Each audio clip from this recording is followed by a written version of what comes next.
Assalamualaikum warahmatullahi wabarakatuh.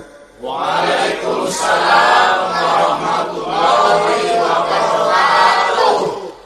Alhamdulillahi wahdah, sadaqa wa'dah, wa nasara abdah, wa a'azza jundah. Wassalatu wassalamu ala man la nabiyya ba'dah. وعلى آله وصحبه ومواله لا حول ولا قوة إلا بالله أما بعد. Saudara-saudara kaum muslimin rahimakumullah, seperti kita maklum bahwa Allah Subhanahu wa taala menciptakan manusia dan jin untuk melaksanakan ibadah kepadanya. Manusia yang ingkar terhadap perintah ini dinamakan dengan orang-orang kafir.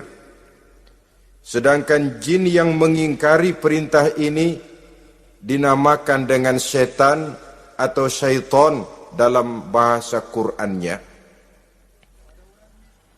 Kemudian dalam perkembangannya, jin-jin yang kafir yang dinamakan setan ini bersekongkol dan menjadi bala tentaranya iblis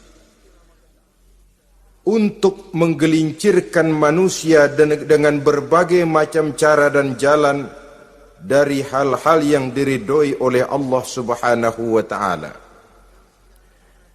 Adapun yang namanya iblis pada hakikatnya cuma satu saja, yaitu yang ingkar kepada perintah Allah untuk sujud kepada Nabi Adam alaihi salam. Iblis inilah kemudian yang menjadi sesepuh, raja, biang atau dedengkotnya para setan. Seluruhnya akan tunduk kepada komando iblis, akan taat dan setia kepada perintah iblis untuk mencari teman yang sebanyak-banyaknya guna menemani mereka di neraka nanti.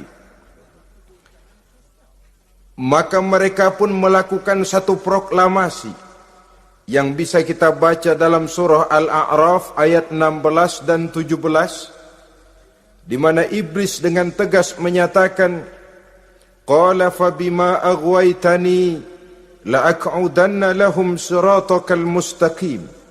Wahai Allah, kata iblis, dari sebab engkau telah menghukum saya, dari sebab engkau telah mengusir saya dari sorga, maka saya berjanji akan menipu, akan menggelincirkan mereka, Adam dan keturunannya, dari jalanmu yang lurus.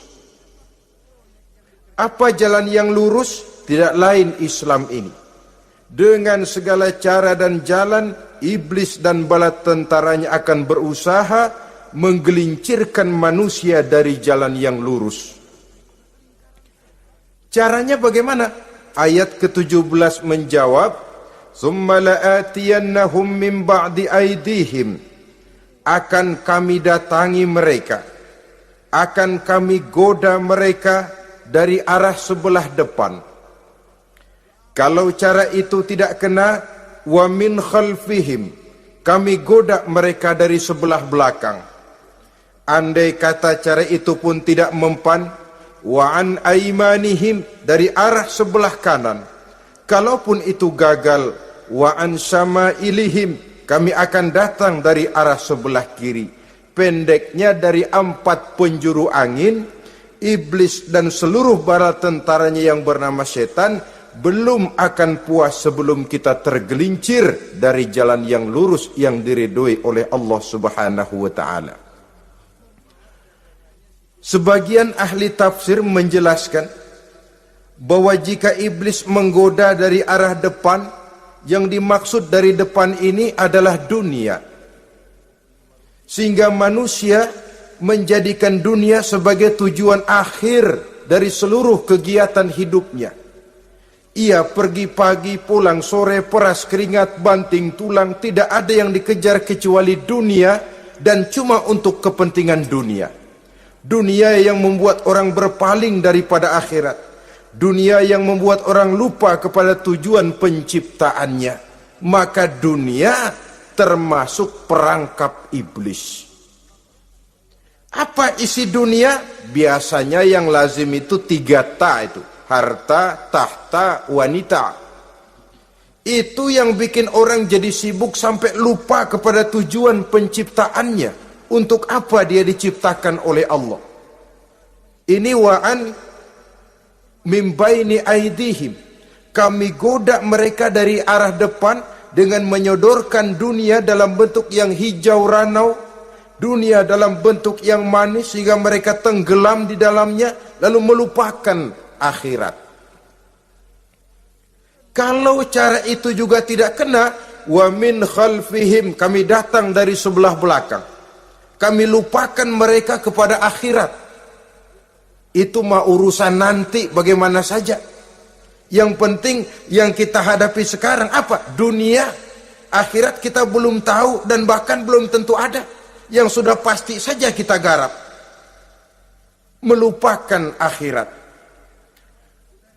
Wa an aimanihim, yang dimaksud dari arah sebelah kanan, iblis dan setan selalu menghalang-halangi manusia untuk berbuat kebaikan, karena kanan adalah lambang kebajikan. Sedangkan an syama'ilihim, kiri adalah lambang kejahatan. Dicegahnya kita berbuat kebajikan dan dibisikannya kita untuk selalu melakukan kejahatan dan kemunkaran. Wala tajidu aktsarahum syakirin, dan akan kamu dapati sedikit sekali di antara manusia yang bersyukur atas nikmat yang telah engkau berikan kepada mereka. Ditanamkan rasa ingkar kepada nikmat. Jika kita tidak kufur iman, dibuatnya kufur nikmat. Mengeluh padahal hidup sudah serba cukup, merasa masih sangat kurang padahal orang lain sudah titik air liurnya melihat keadaan kita. Sedikit sekali di antara mereka yang pandai bersyukur kepada nikmat yang telah engkau berikan itu, ya Allah. Jadi untuk ingkar nikmat, bisikan selalu datang dari iblis.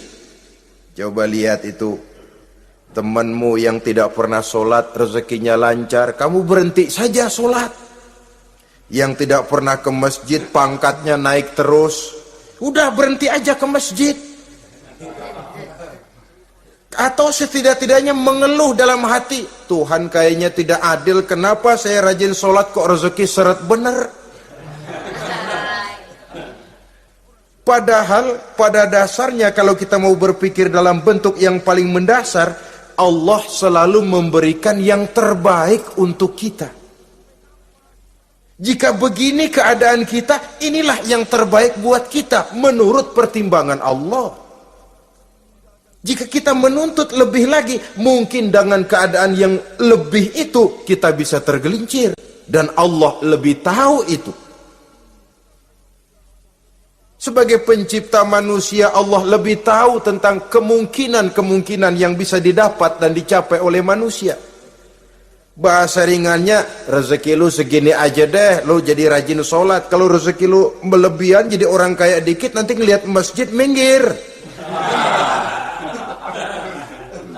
Allah selalu memberikan yang terbaik kepada kita. Saudara-saudara kaum muslimin, adapun iblis dan setan sudah menyadari betul bahwa iblis dan setan tempatnya di akhirat nanti jelas neraka. Itu mereka sudah sadari betul. Maka yang mereka kepengen sekarang, bagaimana mencari teman sebanyak-banyaknya untuk menemani mereka di neraka nanti. Nah inilah yang menyebabkan mereka berjibaku betul.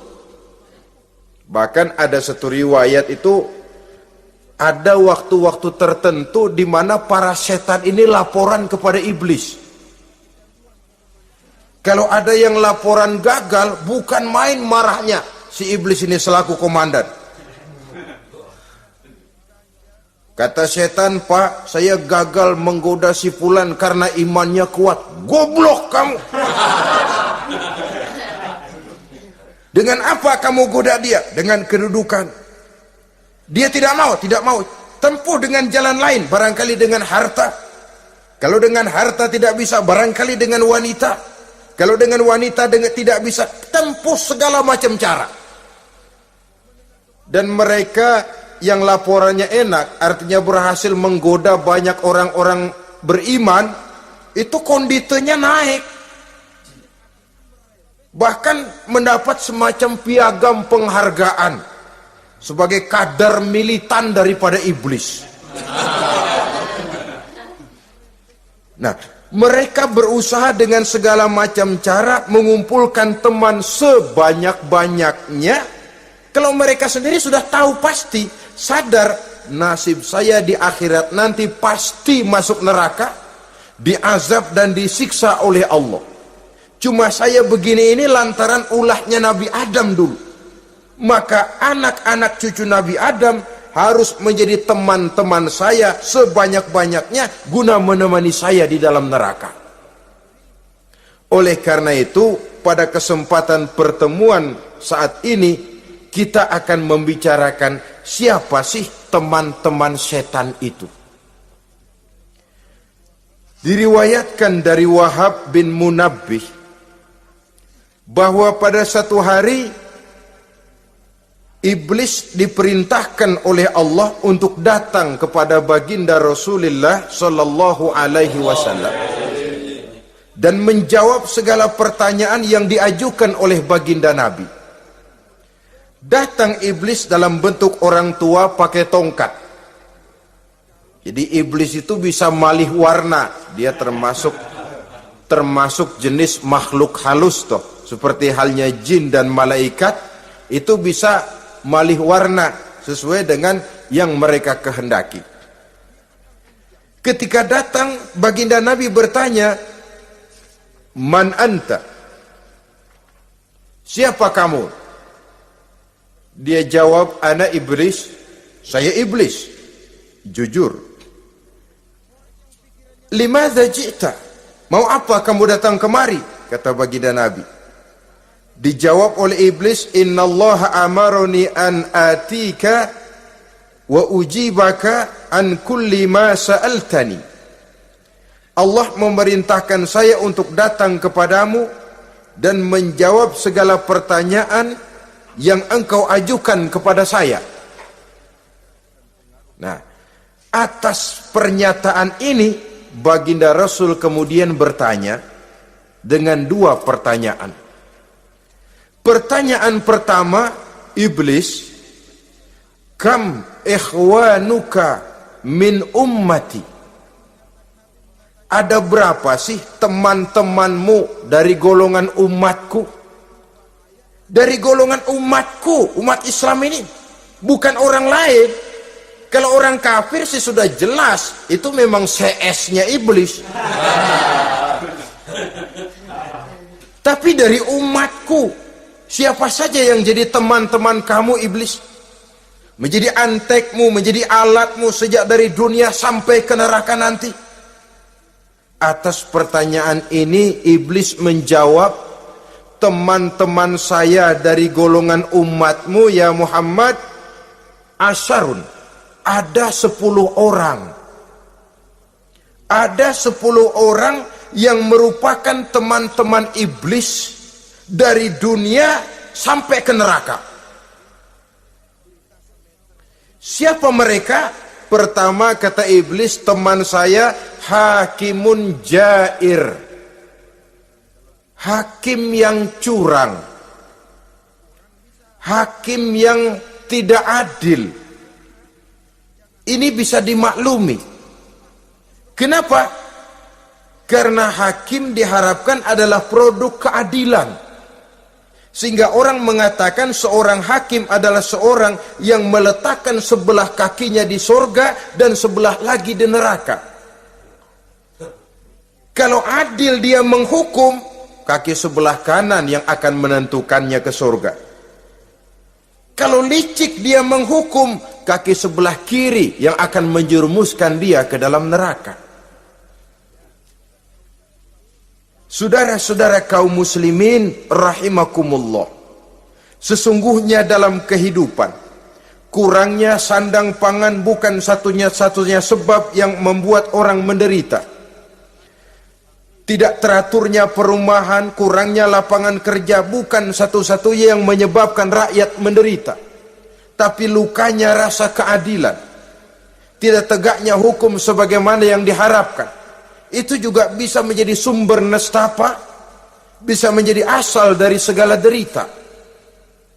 Oleh karena itu, hakim yang tidak adil, hakim yang curang, yang menghukum tidak berdasarkan hukum, tapi berdasarkan kepentingan, berdasarkan pesan sponsor, hukum bisa dibeli, ada istilah mafia peradilan.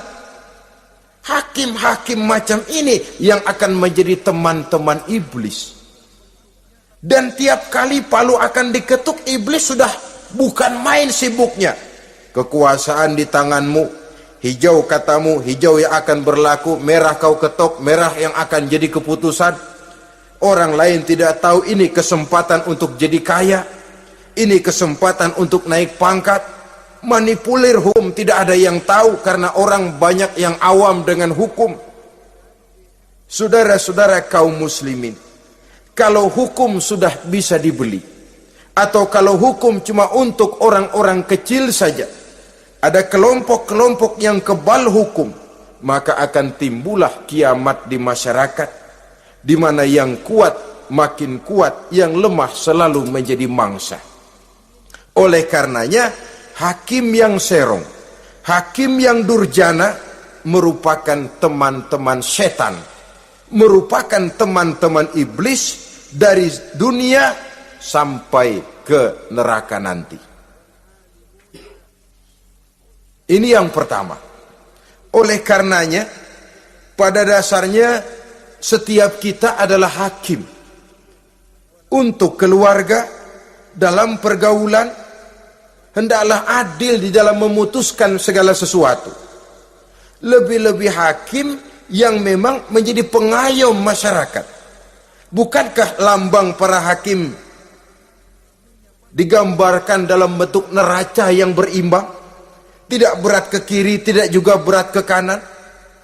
Dalam arti objektif memberikan keputusan sesuai dengan hukum, sehingga masyarakat terlindungi. Dan hakim yang adil secara praktis adalah musuh daripada setan. Dimanapun setan dan iblis paling gak demen sama hakim yang adil. Itu merupakan musuh besar bagi setan, yang menyalahkan yang salah, membenarkan yang benar, walaupun yang salah orang besar, yang benar orang kecil. Dan kita memang oleh baginda Nabi diajarkan satu doa, Allahumma arinal haqqa haqqa warzuqna tiba'ah. Ya Allah, perlihatkan kepada kami bahwa yang benar itu benar.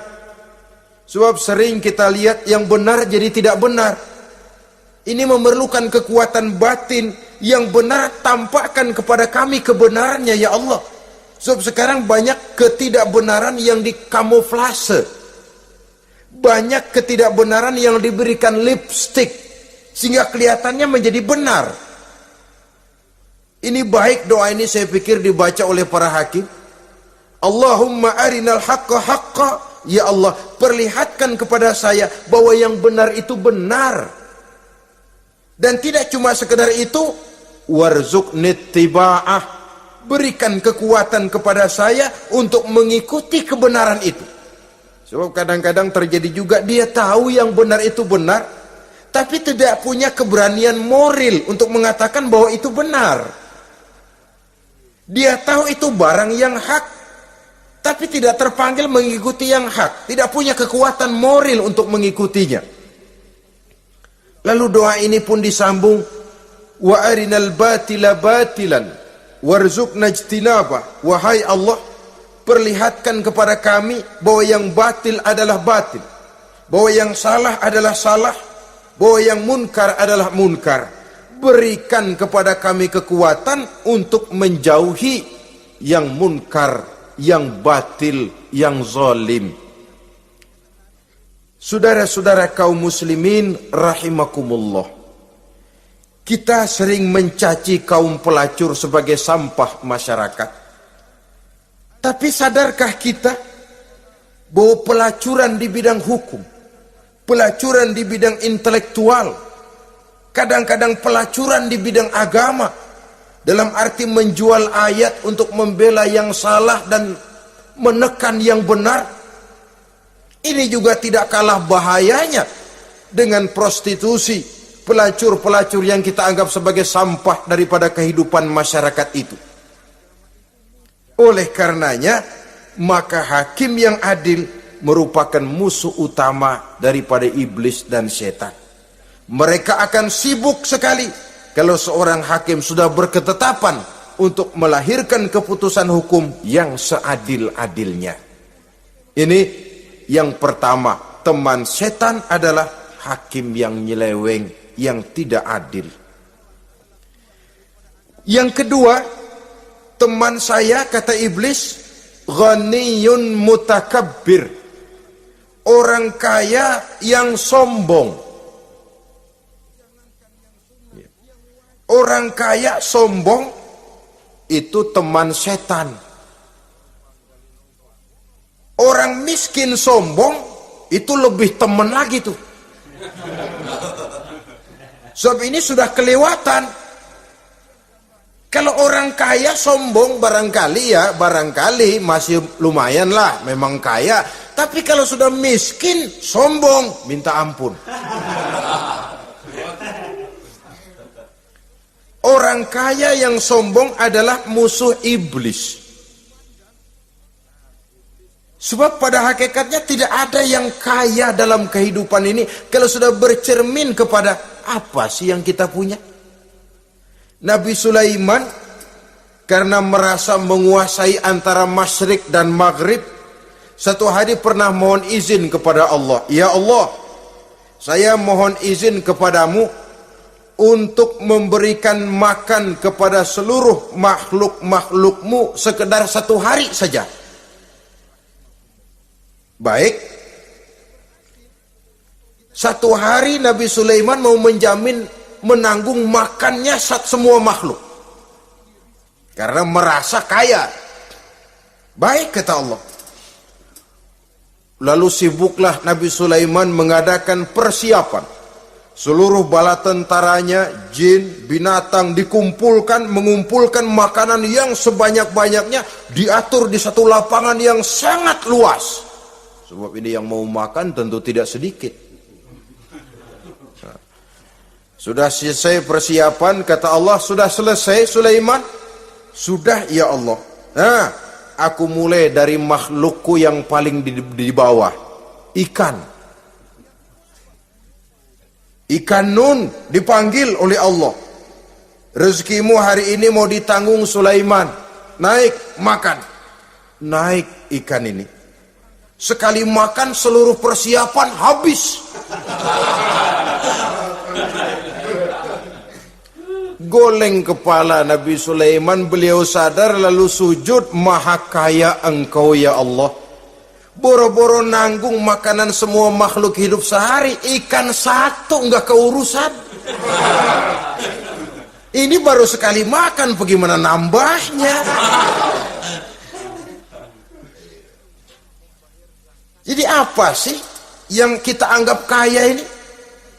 Maka orang kaya yang sombong pada hakikatnya kacang yang lupa akan kulitnya. Tidak ada yang kita bawa pada saat kita terlahir ke alam ini. Sebagaimana juga tidak ada yang kita bawa pada saat kita meninggalkan alam ini. Harta kita akan pindah nama. Sebab itu yang perlu kita jaga pada hakikatnya tidak lain nilai-nilai iman. Sebab ini yang akan kita bawa. Cuma ironinya, karena iman itu abstrak, bukan benda. Orang yang kehilangan iman tidak pernah ribut. Sebaliknya karena harta itu materi, benda konkret, orang yang kehilangan harta cepat merasa, cepat ribut. Motor hilang, ribut. Kenapa? Motor itu benda, kelihatan.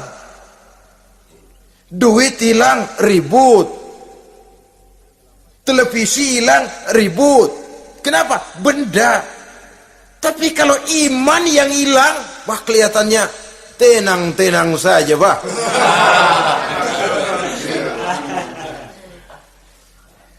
Padahal ini usaha iblis, bagaimana orang kehilangan iman, menjadi kafir, masuk grup dia untuk menemani dia di dalam neraka nanti. Dia gelincirkan iman kita, dan kita sering tanpa terasa telah mengalami pergeseran nilai-nilai iman, kalau tidak tergusur sama sekali. Cuma saya katakan tadi, oleh karena iman ini bukan benda, orang yang kehilangan iman kurang begitu merasa, padahal ini yang paling berharga. Sebab ini yang akan kita bawa menghadap Allah. Orang itu kalau sudah yakhruju minad dunya bighairi iman, keluar dari dunia, meninggalkan dunia dan seluruh isinya, kembali menghadap Allah dengan tidak membawa iman, tempatnya jelas sudah. Itu yang paling kita khawatir. Pangkat jelas tidak kita bawa, harta benda akan pindah nama jadi milik ahli waris kita. Tiba-tiba iman yang cuma satu itu tempat kita bergantung, hilang juga dari diri kita. Dengan apa kita mau menghadap Allah? Dan kemalangan apa yang lebih besar dari orang-orang yang telah kehilangan iman pada saat dia menghadap Allah Subhanahu wa ta'ala. Karena itu, saudara-saudara, terutama yang diberikan amanah berupa harta oleh Allah dalam kehidupan ini, bersyukurlah kalau saudara diberikan kepercayaan oleh Allah untuk menyalurkan rezeki kepada orang lain, seperti keran yang nyimpen air tapi tidak untuk dirinya, disalurkan kepada yang memerlukannya.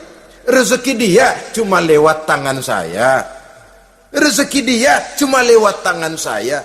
Berbahagialah orang kalau dipercayai Allah untuk menyalurkan rezeki kepada orang lain. Artinya agen.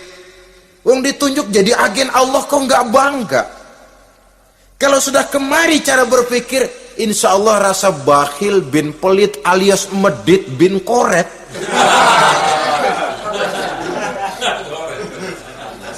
Itu insya Allah nggak ada.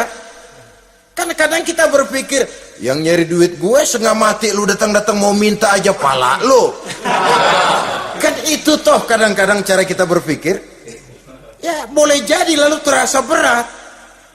Tapi kalau kembali kepada kesadaran, barangkali alhamdulillah rezeki dia cuma lewat tangan saya. Kalau saya nggak ngasih dia, barangkali nggak semudah ini saya dapat rezeki. Allah mudahkan rezeki saya karena saya sering membantu orang-orang yang memang memerlukannya. Andai kata saya nggak membantu mereka, belum tentu rezeki selancar ini. Tidak lalu enak aja, peras keringat gua banting tulang, pergi pagi pulang sore, lu datang-datang nada aja. Berbahagialah orang jikalau sekali lagi dia dijadikan agen oleh Allah untuk menyalurkan rezeki kepada mereka yang memang memerlukannya. Kalau tidak ke arah itu kita berpikir, yang timbul bakhil. Bakhil lalu bermegah-megah dengan hartanya, timbul kesombongan. Senang lihat orang susah, lalu dia sendiri dengan hartanya cuma to show only, pameran. Lewat di kampung, senang kalau orang melotot, lihat mobilnya yang serba mengkilap, sepatunya yang serba mahal. Senang kalau, wah, semua gaya hidupnya serba jet set, wah, wah, wah. Senang betul kalau melihat orang sudah serba bengong lihat keadaan dia. Timbul takaburnya, sombongnya, ngenyek kepada yang lain. Maka orang kaya yang sombong, teman iblis, teman setan. Setan senang betul. Sebaliknya secara praktis, orang kaya yang rendah hati adalah musuh iblis.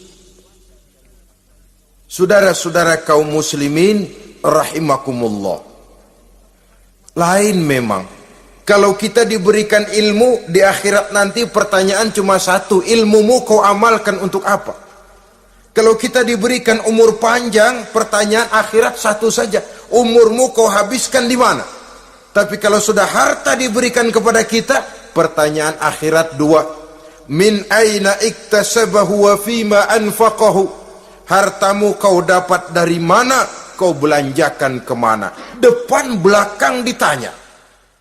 Yang ketiga, teman iblis itu tajirun khain, pedagang yang berkhianat, baik kepada sesama teman pedagangnya karena ingin lebih maju dari yang lain. Terjadi persaingan yang tidak sehat di berbagai bidang bisnis, ataupun kepada para pembelinya dengan mengatakan barang yang baik adalah barang yang tidak baik menjadi baik. Sebab pada dasarnya apabila kaum pengusaha sudah berkhianat, akan timbul kegoncangan ekonomi. Dan kegoncangan ekonomi dampaknya adalah melahirkan kelas-kelas kemiskinan. Kemiskinan merupakan satu perangkap iblis. Biasanya orang kalau udah melarat udah dekat banget sama kafir.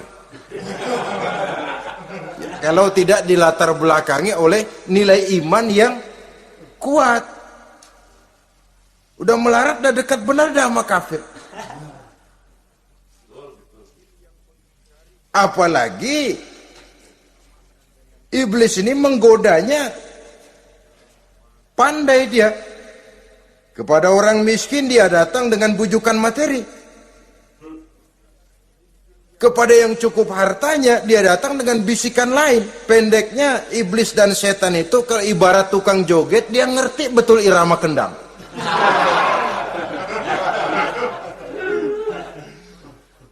Di mana kelemahan orang itu dia selidiki, dia pelajari, dari arah situ dia masuk. Dan secara strategi perang, iblis dan setan ini posisinya memang lebih menguntungkan daripada kita. Kenapa? Dia melihat kita, kita mah nggak lihat dia. Dia bisa pelajari kebiasaan dan kecenderungan kita. Kita nggak tahu kadang-kadang kelemahan kita. Dari arah itu dia masuk. Posisi dan strateginya lebih menguntungkan daripada kita. Saudara-saudara kaum muslimin rahimakumullah. Bila ekonomi sudah goncang, terjadi penimbunan barang, terjadi spekulasi harga, timbullah kegoncangan sosial. Dan dikala itu setan dan iblis pesta. Dia merasa perangkapnya berhasil. Persaingan-persaingan yang tidak jujur, yang pada dasarnya akhirnya bukan cuma merusak sistem ekonomi, tapi juga mempengaruhi hasil kerjaan.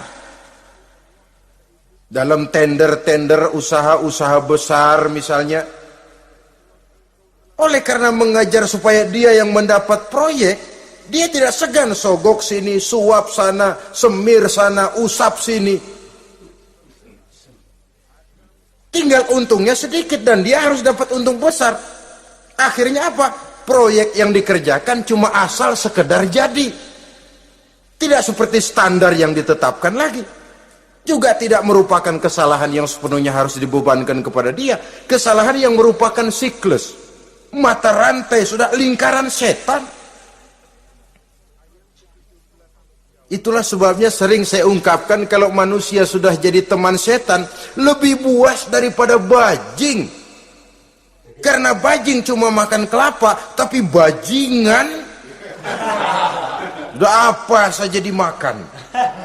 Sudah jadi teman-teman iblis, tidak ngerti halal haram, hak dan batil. Ini kepentingan pribadi apa kepentingan orang banyak, yang penting sikat saja.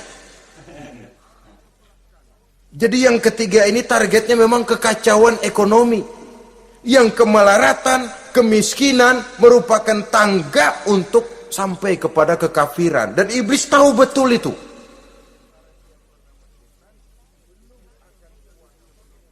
Lain misalnya contoh yang diberikan oleh Rasul. Rasul kan pernah dagang di kala remaja itu. Membawa dagangannya Siti Khadijah. Kain. Beliau dagang kain. Berapa kain ini?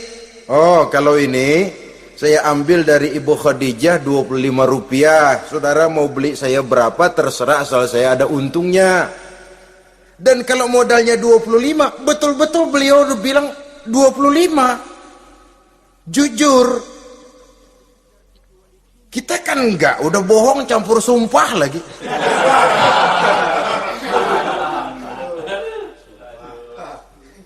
Ini yang ketiga.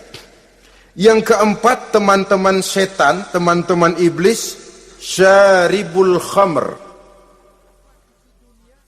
Orang yang minum arak, pemabuk, itu teman setan. Bahkan divonis tidak beriman orang yang pada saat meninggal dunia di dalam perutnya itu masih ada khamr. Tidak beriman divonis.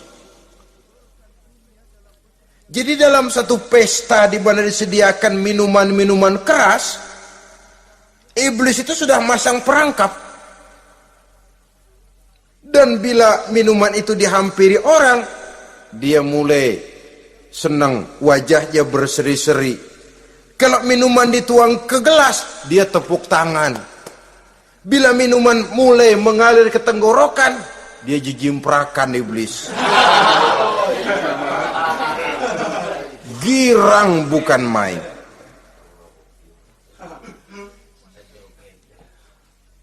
Saudara-saudara kaum muslimin rahimakumullah. Kenapa pemabuk merupakan teman setan? Karena dalam keadaan mabuk, orang kehilangan daya kontrol. Perbuatannya nyaris tidak terkontrol lagi. Tidak ada rahasia, tidak ada harga diri, tidak ada sifat memelihara, dan itu ciri-ciri daripada iblis. Syaribul khamr.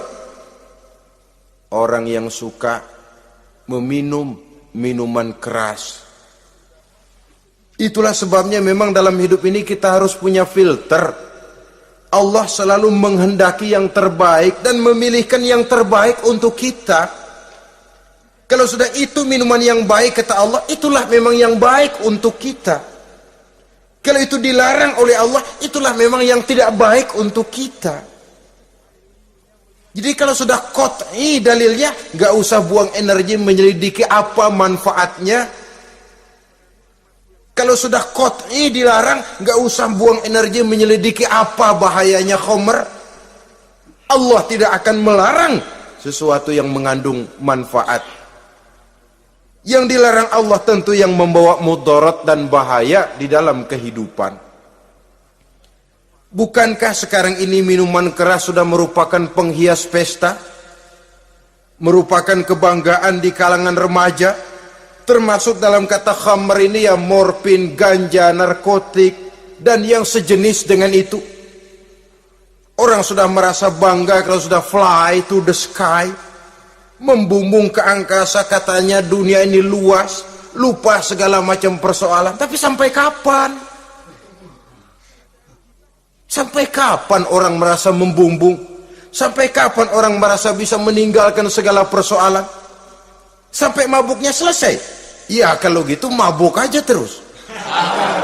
Lalu apa artinya kehidupan ini? Mabuk kan gak ngerugiin orang lain. Kalau saya nyolong kan ngerugiin orang lain. Kalau saya korupsi ngerugiin orang lain. Kalau saya zina jelas ada orang lain yang dirugikan. Tapi minum khamar, siapa yang rugi? Uang-uang saya. Saya beli dengan uang saya, yang minum pun saya. Siapa yang rugi? Saudara, ini pemikiran sepihak namanya. Pertama jelas merugikan diri sendiri. Kesehatan terganggu, pertumbuhan IQ, ya, daya pikir jadi jumud bin beku. Tidak ada idealisme ke arah depan. Yang ada ya, yang dipikirkan ya, yang di depan hidungnya saja. Dan konon itu pada mulanya memang orang kan sifatnya cuma ingin tahu. Nyobain ketagihan. Ya kalau orang tuanya masuk golongan have, mampu. Ya, kalau orang tuanya termasuk ekonomi lemah, sedangkan kecanduan hal yang tidak bisa ditangguhkan. Orang yang sudah kecanduan minuman keras, Sekali dia tidak minum, sudah bukan main rasanya. Orang yang sudah biasa minum ganja, morfin, narkotik, satu kali dia tidak bertemu itu, sudah nggak keruan rasa. Orang tuanya tidak mampu, kenapa lalu nggak ngelamun yang negatif? Ya kalau dia keluarga have, orang tuanya masih ngelarang, dia bisa jual hal lain di rumahnya yang ada harganya. Tip dek kah itu, video kah itu, mobil kah digade dulu. Kalau di kampung, anak-anak muda yang menengah ke bawah, kenapa enggak ayam orang disamber?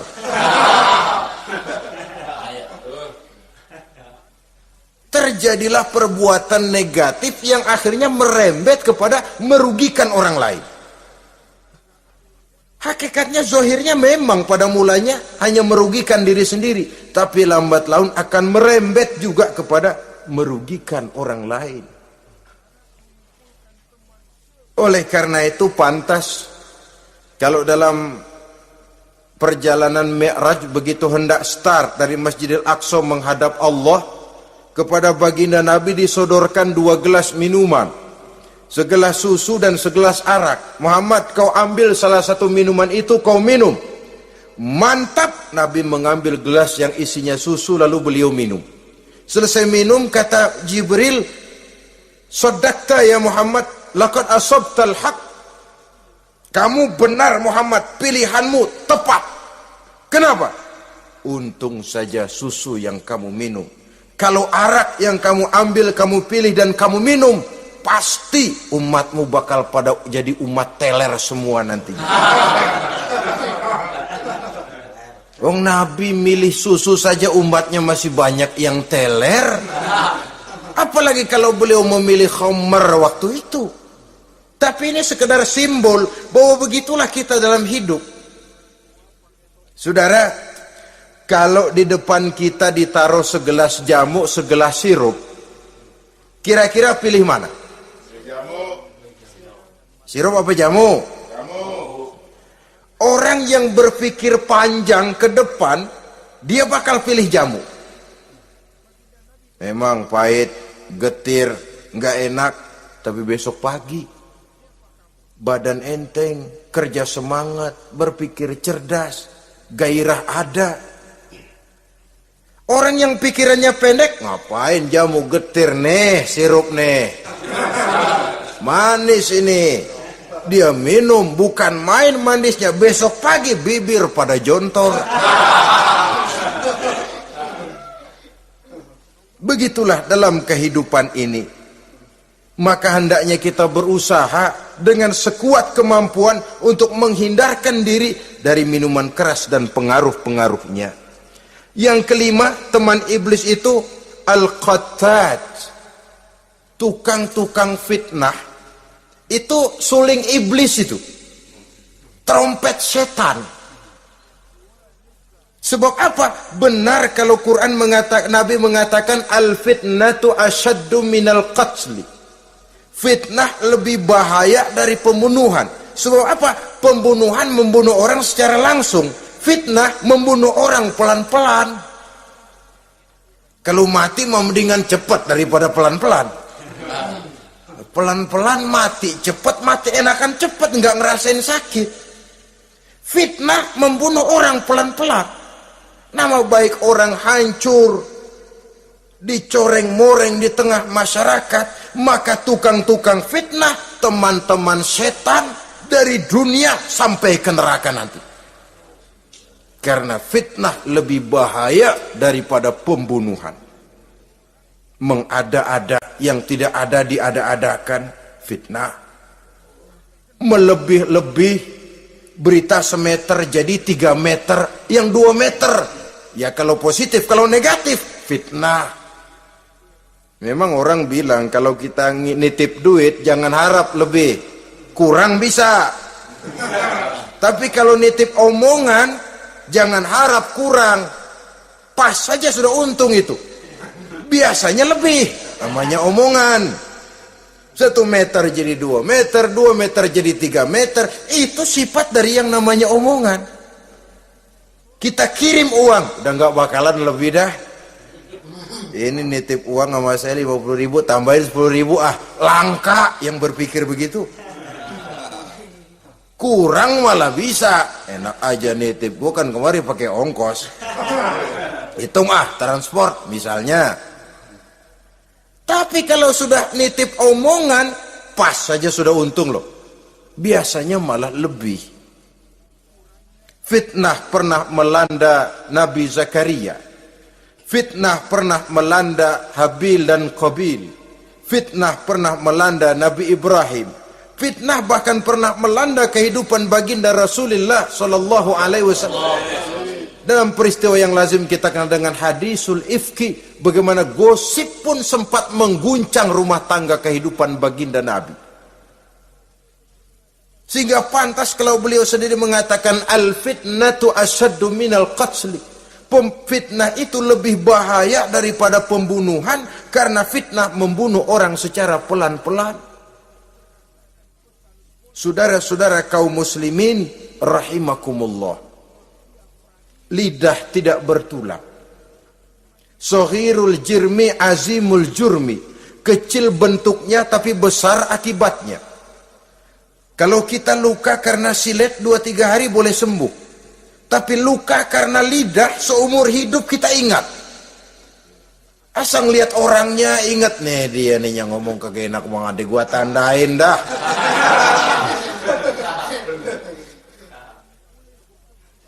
Itulah sebabnya pepatah bilang salamatul insan fi hifzil lisan. Orang akan selamat jikalau dia pandai menjaga lidahnya.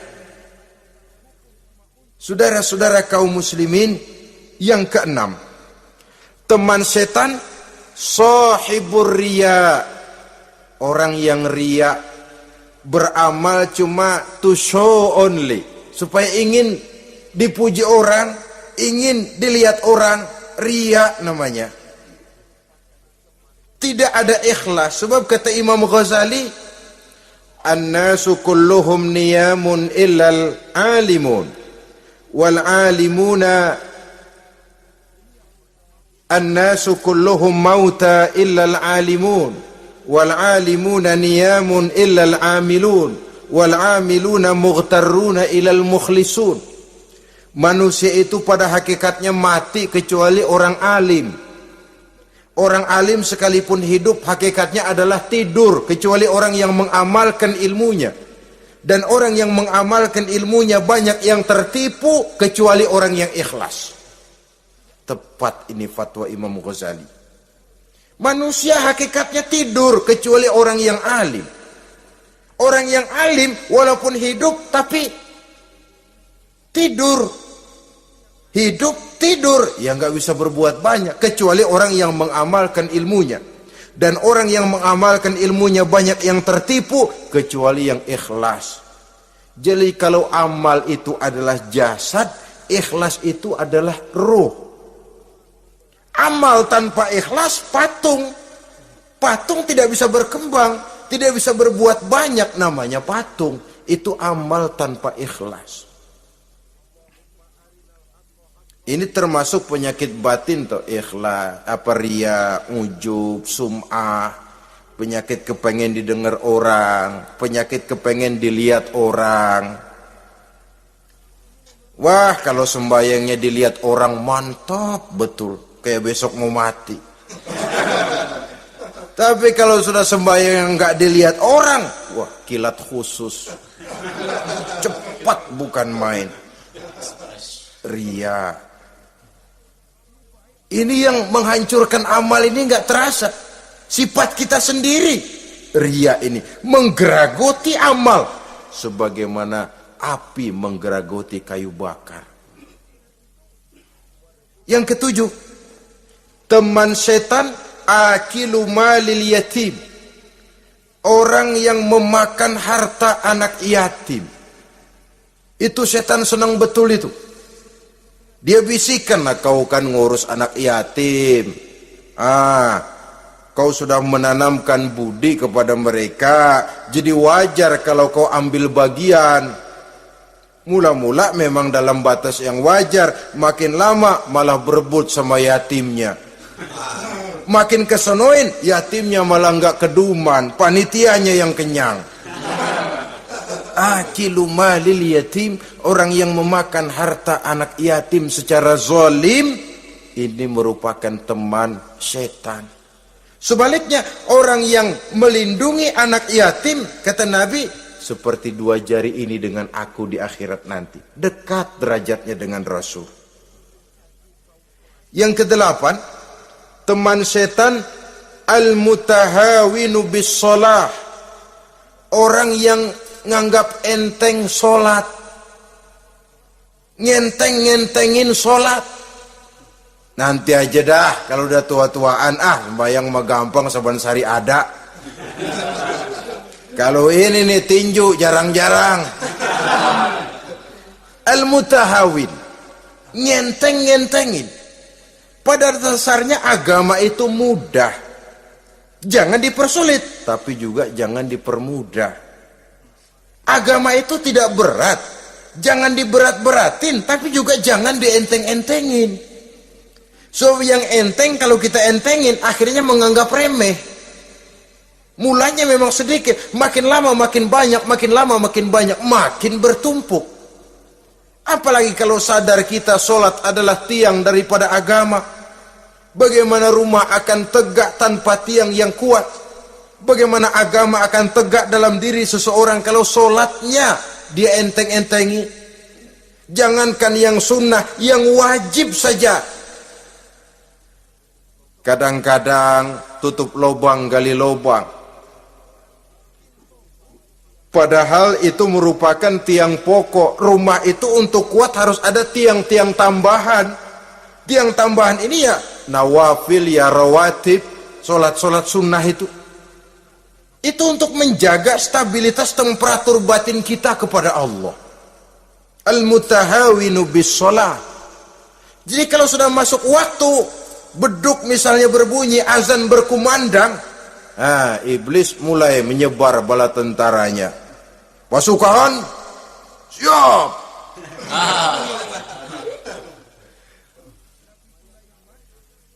Kama yang dagang dia bisikin, sedang enaknya lo dagang, pembeli lagi banyak-banyak, sembahyang mah ada besok. Sama yang kerja, jangan ditinggal, ini kerjaan tanggung, sembahyang masih ada besok. Saudara-saudara kaum muslimin rahimakumullah, andai kata kita berhasil, kita tinggalkan kesibukan, lalu kita pergi sholat, apa iblis diam? Setan tenang? Tidak, masih dia bisiki kita. Iya, kalau mau sembahyang ya sembahyang, cuma buruan udah. Nah, yang mau belanja, yang menunggu, bukan main. Sampai ruku kita tidak sempurna, bacaan kita semrawut, sujud kita tidak lengkap, sholat juga, tapi disitulah masuk iblis.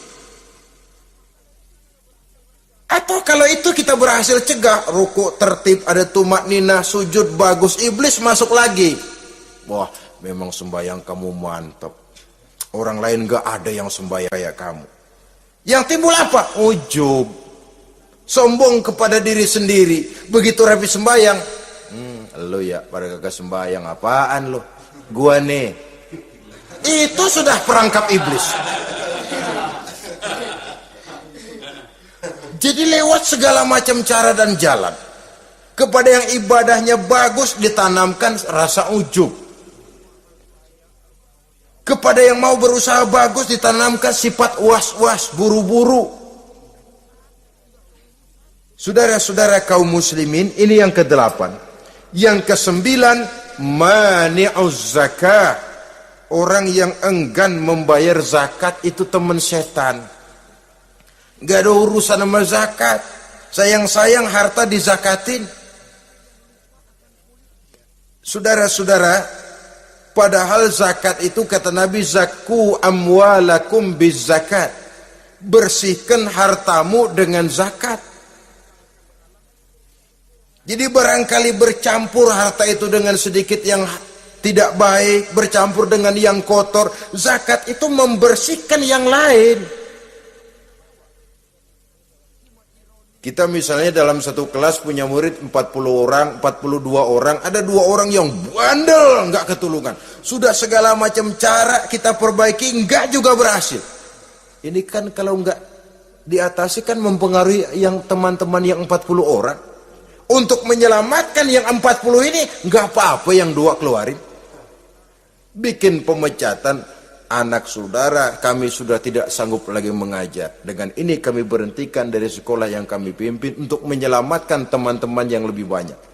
Mengeluarkan yang 2 untuk menyelamatkan yang 40. Sebab kalau tidak ini nanti ngerembet, yang 40 ngikut jadi ngeres. Itu juga harta. Zakat untuk membersihkan yang masih tersisa. Yang terakhir, yang ke-10, teman setan, musuh, teman iblis, man yutilul amal, orang yang terlalu panjang angan-angan, penghitung bintang di langit, yang hidup cuma ngitung jikalau, wiridannya cuma jikalau.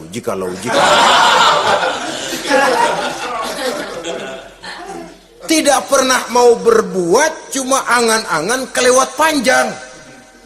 Yang ngelamun kan nggak ada sekolahan, ya siapa juga bisa ngelamun. Orang bukan tidak boleh bercita-cita, bahkan cita-cita yang mendorong kita untuk bergairah dalam kehidupan.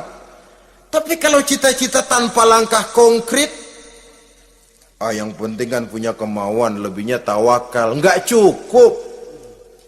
Pernah datang ke masjid seorang sahabat. Begitu sampai dia turun dari onta langsung menghadap baginda Nabi. Nabi tanya, ontamu udah diikat belum? Belum ya Rasul. Kenapa? Saya tawakal kepada Allah. Tuh orang diomelin sama Nabi. Ikat dulu, habis gitu baru tawakal. Betul toh. Ikat dulu tuh onta, lebihnya baru tawakal. Kalau udah diikat masih lari juga, itu tawakal. Lah belum diikat udah tawakal.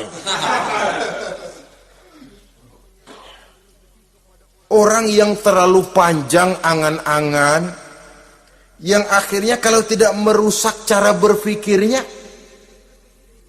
akan mendorong dia kepada perbuatan yang negatif untuk mewujudkan angan-angannya itu. Macam misalnya ya, pakaian kepengen bagus, harta mau banyak, usaha ogah, kerja capek sedikit tidak mau, kepengen seperti orang-orang, lalu ngelamun. Kalau tidak jadi gila, ya merusak perbuatannya. Kan berapa banyak orang yang kepengen kaya gagal lalu jadi sableng. Kertas koran ditumpukin, dikantongin, dia kira gepokan duit. Hawanya duit udah banyak aja. Tulul amal, terlalu panjang angan-angan. Nah, saudara-saudara, kalau kita sudah tahu itulah teman-teman setan, teman-teman iblis, mari kita berusaha jangan termasuk salah satu di antara 10 orang yang menjadi teman-teman iblis ini. Lalu cara untuk mengatasinya bagaimana? Imam Al-Ghazali rahimahullah memberikan tuntunan. Pertama, untuk mengatasi perangkap setan, jangan sampai kita termasuk salah satu teman setan, zikrullah. Banyak ingat kepada Allah. Sebab Nabi bersabda, inna zikrallahi ta'ala fi janbi syaitan kal akillati fi janbi ibni Adam. Sesungguhnya zikrullah, zikir kepada Allah itu dapat menyakiti setan sebagaimana penyakit menyakiti lambung anak Adam. Jadi setan itu akan kurus kalau kita hantam pakai zikrullah. Setan tidak berdaya, lemah kalau kita hantam pakai zikrullah. Ingat Allah, selalu merasakan kehadiran Allah dekat dalam hidup. Itu senjata pertama. Dengan zikrullah, setan kurus. Kalau udah kurus, ya lemas, nggak berdaya ngadepin kita. Tapi kalau nafsu yang kita ikutin, kita umpanin tuh setan. Lah gemuk, begitu gemuk, makin berleluasa dia ngutak-ngatik kita. Yang kedua, jangan mendekati tempat maksiat. Sebab man hama haulal hima yusiku ayyaqafi. Orang yang main di pinggir kali ditakutin kecebur di kali. Jangan mendekati tempat yang cenderung membawa kita ke tempat maksiat. Saudara-saudara, yang ketiga, mengosongkan perut. Dalam arti rajin puasa, puasa sunnah. Kata Nabi, inna syaitan yajri min ibni adam majrad dam fadayyiku majariyahu bil ju'. Setan mengalir dalam diri manusia seperti mengalirnya darah. Maka persempit jalan setan dengan apa? Bil ju', dengan memperbanyak lapar. Bukan memperturutkan syahwat. Pantas kalau Nabi bilang, saya adalah sekelompok orang yang tidak makan kecuali kalau kami lapar. Dan kalau kami makan, tidaklah sampai kekenyangan. Bukan enggak kenyang, tapi enggak kekenyangan. Yang terakhir kata Imam Ghazali, hendaknya kita selalu ingat bahwa tujuan iblis dan setan adalah menjerumuskan manusia, menyengsarakan manusia, supaya kita menjadi teman mereka di neraka nanti. Kalau ingat itu, insya Allah kita bisa mengerem diri. Nah, inilah saja yang dapat kita sampaikan pada pertemuan kali ini. Mudah-mudahan ada manfaatnya.